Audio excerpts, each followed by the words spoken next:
Hey guys, MrPokke here, back with another video, and today's episode of Pokke's Classroom, we're going to be discussing the CN's polling opinion for version 2.1 as of the previous live stream. We're going to be discussing the kits for Acheron, Aventurine, Luocha, and Jingliu. Without further ado, let's get into today's content. Subscribe!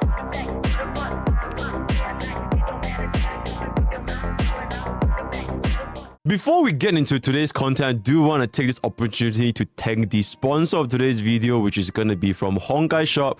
They have a wide variety of Hoyo products, honkaistarrail products. As you guys can see, the one that I'm wearing right now, this is the pom-pom onesie, which is the official MiHoYo product, right? This is made from the company itself. It's really comfortable. It's really fluffy. It keeps you warm. It keeps you cozy. Whenever you're going to be feeling down, whenever you're feeling cold, pom-pom onesie is going to be an excellent tool in your arsenal as you reel among the stars, right? So once again, use code Pokke for 10% off in Honkai shop. That's code Pokke for 10% off Honkai shop. And yeah, thanks again to Honkai shop for sponsoring today's attire. Okay, so as usual, our context is gonna be pretty much the same for all of our polling opinions, so I'm not gonna dwell on this very long. Yeah, so we're deciding between who to pull. The pre-release analysis will cover the unit's speculative kit before release with greater details, such as Acheron, her ultimate, how does she stack, her talent, because we don't really have a very firm grasp of a kit yet until MiHoYo release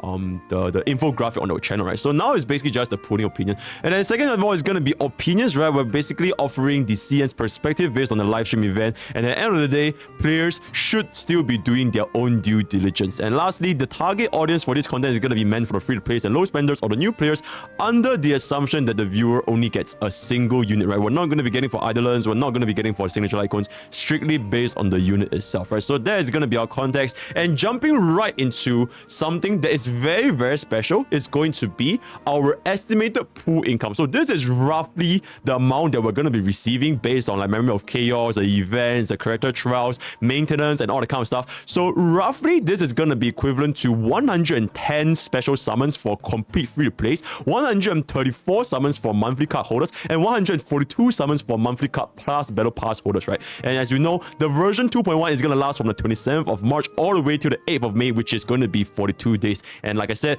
these are basically estimations. They're not 100% confirmed. Maybe the events change, maybe there's going to be new things added on. We're not very sure, right? So the bottom line is version 2.1 is looking to be one of, if not the most generous patch that honkaistarrail has to offer. So even though I said previously that we should be only considering if you're pulling for a single unit, there might be a chance, on top of all the other things, that players could potentially get two different units, right? So just keep that into consideration, but we're still going to go ahead with these assumptions in mind. So very first of all, the very first unit on everyone's mind, nope, it's not Black Swan, it's going to be Acheron, right? This unit has been hyped up, teased, and everybody has just been thinking about, oh my god, this is gonna change everything. Is she gonna break the meta? Is she gonna create a whole new... Is she gonna completely destroy the tier list? How strong is she? What the hell is that ultimate animation? All that kind of stuff, right? So this is basically the gist of Acheron, right? She's a debuff centric DPS. She doesn't have any energy. She ignores weakness typing with her ultimate, and she also has a insta kill technique whenever you use it against the overall mobs or simulated universe, right? So a skill, 3 target, you apply 1 stack, right? Talent, any of the debuff applied either through our allies, or if the enemy dies, the goldfish, the low dogs when they explode, the monkey, all that kind of stuff, it also applies 1 stack. And upon reaching 9 stacks, as you can see from this is from the live trailer, upon reaching 9 stacks, you can then cast Acheron's ultimate, which is a 3 single target selection. You can choose between the 3 targets with 1 final AoE that hits all of the target, right? So from the trailer, her ultimate did deal considerable amounts of damage. It is roughly around the 27-minute mark of the trailer. You can see that after using her entire ultimate, it was a, I'm not sure, I can't remember, it was like 200 or 300,000 over damage, which is absolutely insane. And assuming that we get a 2-turn or even a 1-turn ultimate based on the amount of debuffs you can stack on, she might potentially be the best DPS in Honkai Star Rail that we have seen for a very, very long time. And this is not even underplaying what she has to offer, right? So that is basically that. Before we jump into a little bit more in-depth, her supplementary 4-stars is going to be Gallagher, Pella, and Tan Heng, right? Gallagher, as the latest 4-star abundance, it does provide a pretty good options for players lacking a sustain, right? Especially if you just started out playing the game, you only have Natasha, and you haven't claimed your links yet, then this Gallagher 4-star is going to be pretty good. Wow, because he not only provides sustain as abundance, he also marks debuffs, which also ties on to how he can work very, very well with Acheron as another abundance unit that can apply debuff, which technically is our first ever abundance that can mark debuffs, if I'm not wrong. I'm not sure if Luocha gives debuffs, I can't remember. Okay, but anyways, both himself and Pella, they are excellent teammates for Acheron because they can both stack on debuff application. So generally speaking, the 4-stars on Acheron's banner, they are looking to be really, really nice. Like even Tan Heng himself, he also can mark a slow debuff, although I'm not exactly sure if you guys will be running both Tan Heng with Acheron in the same team, right? So that's gonna be that. And now jumping on to her verdict. If you're a brand new player starting out in Honkai Star Rail, she is gonna be our second ever 11 out of 10. Our first ever 11 out of 10 is gonna be from Runmei, and Acheron is gonna be our 11 out of 10 from new players. And if players, you guys do have multiple DPS, especially if you've been playing this game for a while, she is still a very, very high 9 out of 10, right? So why this is the case? Because Acheron introduction, it is a completely new ultimate system that it is detached from everything that we've seen so far, right? She doesn't need energy, and most of the time, our hyper carries, they work really well with harmony supports. Acheron being a debuff-centric DPS means that nihility supports may see a very new school of thought instead of the normal route of harmony hypercarry focus unit, right? Because she breaks away from the traditional Ting Yun and Huan Huan competition, because Ting Yun, Huan Huan tentatively right now, they work with every single DPS. It means that it completely frees up your second team to make use of Ting Yun and Huan Huan, where Acheron can make use of all of the other debuff-centric focus supports, right? This can be Silver Wolf, Pella, future nihility units that they haven't even released, or even your DOT units such as Kafka and Black Swan, because as we know by now from the live trailer, DOTs, they are also considered as debuffs, right? So she is extremely flexible when it comes to opening up your inventory on who you can bring for your endgame content, right? Which is why she's so valuable. This is not even regarding how strong she is, like how much actual damage she does. It's just the fact that she opens up this entirely new road. It might signify a brand new future for the DPS meta in Honkai Star Rail, because it doesn't make sense for MiHoYo to just, you know what, we're just gonna make use of this debuff kit and then we just forget about it. There's probably not gonna happen. They're probably gonna introduce more and more, because right now the only other nihility debuffer we've seen so far is Silver Wolf, right? Black Swan, Kafka, they're technically DOT units by themselves. They're not really like debuffers, but as in the future we get more and more nihility units that can deal a lot of debuffs, Acheron's value can only go up, which is very similar to how when DOT was first introduced with Kafka, DOT value now has been insanely high. If this was the starting of Bitcoin, okay, okay, it's a little bit not that comparable, but you guys get what I'm saying, right? So yeah, CN strongly believes that future nihility debuffers, they provide stronger debuffs, will place her as a brand new tier 0 DPS if you get more and more nihility debuff. Not saying that she completely outshines our current hyper carries, but it's just that because she can make use of all these other new units, it just makes her infinitely more valuable. Similar to how Kafka opening the door for DOT makes her infinitely valuable, right? And even with our current roster of DOT and debuffs like Kafka, Black Swan, Pella, Silver Wolf, she is already in a very solid state to get very high ultimate uptime while dealing tons of damage, right? So that is basically gonna be Acheron's verdict. Now jumping on into our second unit is gonna be our fruity Aventurine, right? He's gonna be a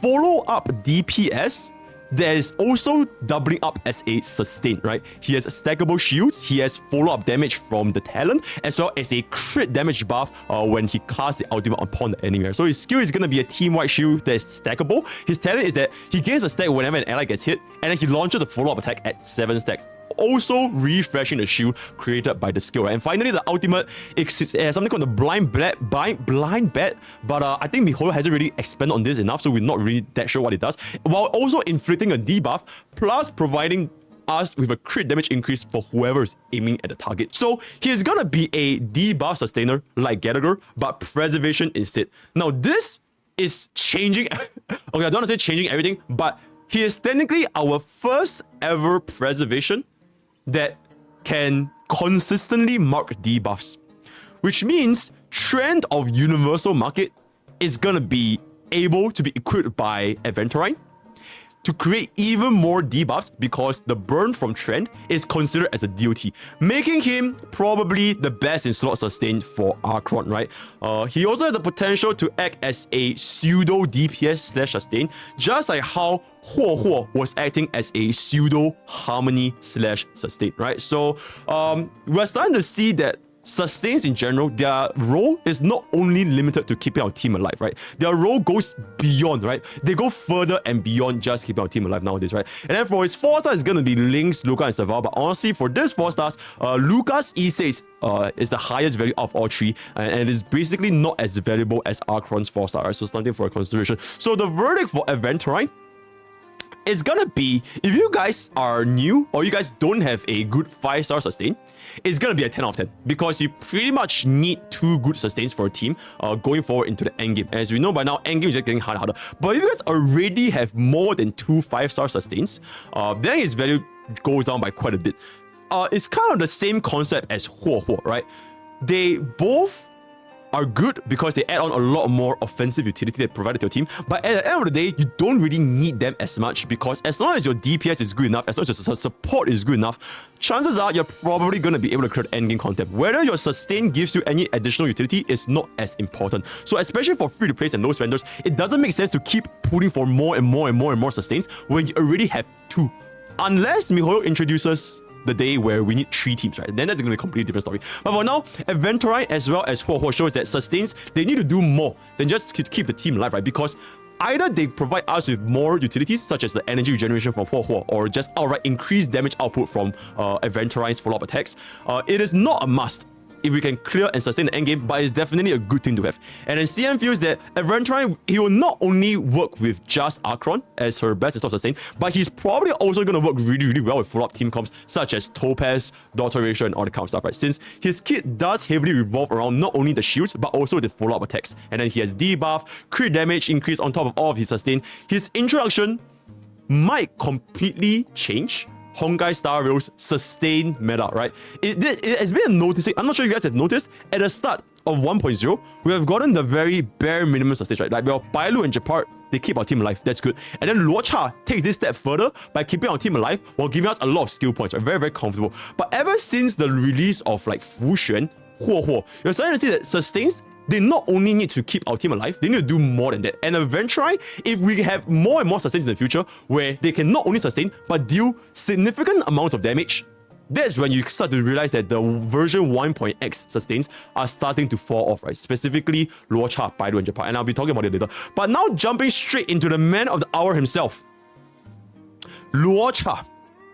He is our most skill point efficient sustain, right? He is still by far our most skill point efficient sustain compared to Huo, compared to Fuxuan, and quite possibly compared to even Aventurine, right? So if players do face skill point issues and if you guys don't really have a sparkle, you can see pretty good decent usage with Luocha. Very comfortable auto clear sustain. Maybe not as comfortable as Fuxuan, but he still can help you clear contents very easily since he's very skill point positive, right? You don't really have to worry about skill point at all. And he's technically our only attack percent scaling sustain, which opens up more relics that has attack subsets to be used instead of the traditional like HP or defense based stats, right? And he also does decent toughness bar damage with ultimate on top of the Aeon cleanse. But however, despite all these things for Luocha, as of the current day and age going into version 2.1, his verdict is gonna be abysmally low, unfortunately, right? So if you're a new player, you might see some use with Luocha. If you're an old player, it's just not. And here's the reason why. It's very simple, honestly. Like it or not, MiHoYo, they are pushing the direction of endgame format to higher damage, right? You need to deal more damage because the enemies, they are getting harder and harder. They are hitting you harder and harder. They are having more health, and the cycles required to 3-star content is getting shorter and shorter. This screenshot over here, it was taken from patch 1.0. Back then, we literally had 20 cycles to clear Memory of Chaos, right? Literally 20 cycles. Nowadays, not only do we have Memory of Chaos 12, not only are the enemies hitting more, not only do the enemies have more HP, but we literally have half the cycles needed to clear a 3-star. That's why, as of this day and age, a sustain only offering you the utility of keeping your team alive is not really going to cut it, especially when you have the 2.0 generation sustains such as such as Aventurine providing energy, providing attack, dealing more damage. Even Fu Xuan's crit rate is also some sort of offensive utility, right? So it's kind of a little bit like if there's an iPhone 4 right now and there's also an iPhone 15 right now, and they're both going on the market for the exact same price, would you really want to get the iPhone 4? Is what I'm trying to get at, right? Not to say that he's just completely useless, but there's just a lot more things that are more worthy of your Stellar Jades, right? You are literally spending Stellar Jades for a unit. So I do want to hope that new players spending Stellar Jades for a limited banner unit should get the best bang out of their bucks, which is why his verdict is so low, right? And this is, of course, might be a little bit biased because the CN community, they have always been a firm believer of Fu Xuan, and even more so for ever since their release, because their team building doesn't really face any skill point issues, right? If you see the CN community, most of their memory of characters, nobody really faces skill point issues. And Aventurine as a sustained plus sub DPS, it further cements Luocha's very unfortunate placement because now every other limited sustain, they have some sort of offensive utility. Fu Xuan with the crit rate buff as well as the team-wide damage sharing. With the energy and attack, and then our Aventurine is probably going to do a shit ton of damage on top of a crit damage buff and a debuff, right? So going forward, offensive utilities within our sustain units like Fu Xuan, like and like Aventurine will very likely be the staple as MiHoYo makes the endgame content harder and harder and harder to the point where if your sustain is only healing your team, you might not deal enough damage going forward, right? So that is the unfortunate fact for Luocha. Okay, moving on to the next one. Last unit. Now, I'll keep it a buck. We're probably gonna be making a separate video for this, right? The strongest DPS in honkaistarrail history versus the strongest DPS of today. Acheron versus Jingliu. We are probably definitely gonna make a separate video, but for now, let's just take a look at what we have, right? So for Jingliu, she is our OG strongest hyper carry, right? She has been consistently our strongest hyper carry ever since the release for extremely good reasons, right? She has a free 100 crit value. This is the absolute best mechanic that any DPS has for not only free to place newcomers but also for veterans, right? Because number one, it makes your breadth to entry very low. You can very easily make a workable, a decent Jingliu without having too many crit subsets, while also making her ceiling extremely high for the veterans, because now you can just go all in crit damage and see some goofy numbers like 300 crit damage or something, right? So this free 100 crit value, it is absolutely game changer, right? This changes everything, right? Secondly, she also has very low skill point consumption, which means that she can pretty much fit with all of our supports.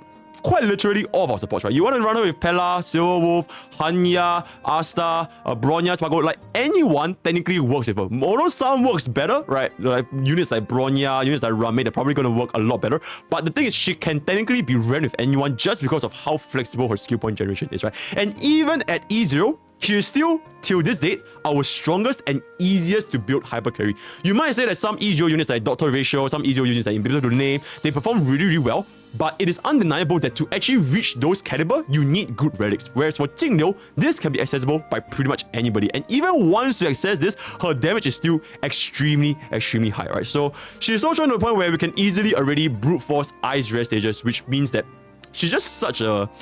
The OG, right? She literally is the OG. So the question is, at the end of the day, Jingliu versus Acheron. Now, this is the first time ever that upon a pool opinion, we have a double 10 out of 10. This is the first time ever that we have a double 10 out of 10 because fundamentally, both Jingliu and Acheron, they can coexist in two different teams.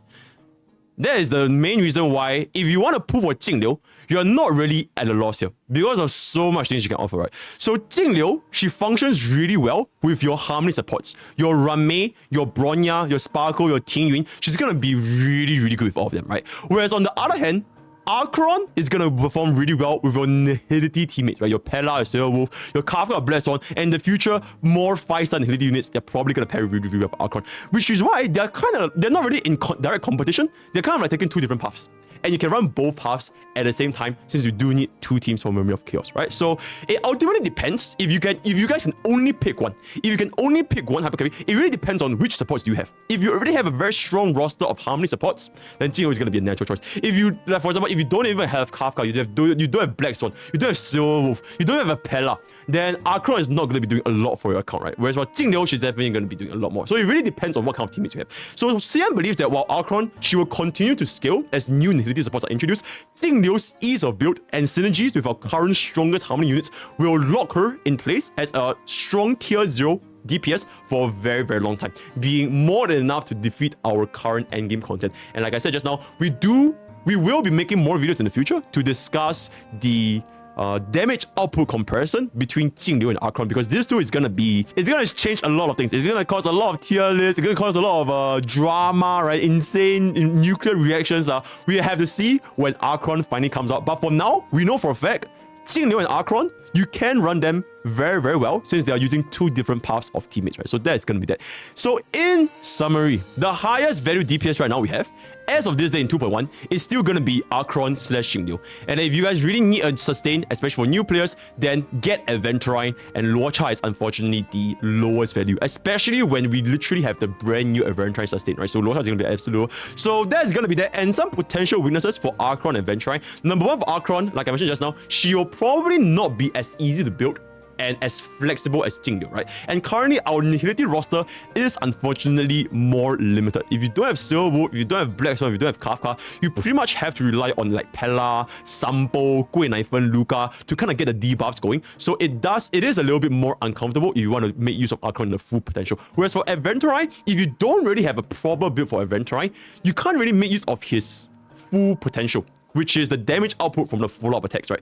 And that is what really pushes Aventurine above and beyond, because he is a sustain that deals damage. And if he doesn't deal damage, then he's pretty much just like any other sustain, minus the debuff and crit damage, right? So you do need to make a good-ass build to make Aventurine really shine above and beyond. So in summary, version 2.1, it is truly the introduction of a brand new meta from non-energy reliant DPS to DPS-oriented sustain units, right? So expect more testings in the future to determine if the new mechanics can hold against our time-tested age-old units ever since version 1, or if the new 2.1 units are just a fat gimmick that will just go along with time, right? So that's pretty much it. And with that, we have come to the end of today's content. If you guys want to engage in any further discussions, feel free to leave it down in the comments below or hop on to my Discord at discord.gg/Pokke's Village. We have a very active community talking about Honkai on a daily basis. Right? If you want to check out my stream, there's going to be twitch.tv/MrPokke, as well as on YouTube, where we live stream to both platforms at the same time. Schedule will be uploaded on Discord, right? So that's all I have for today.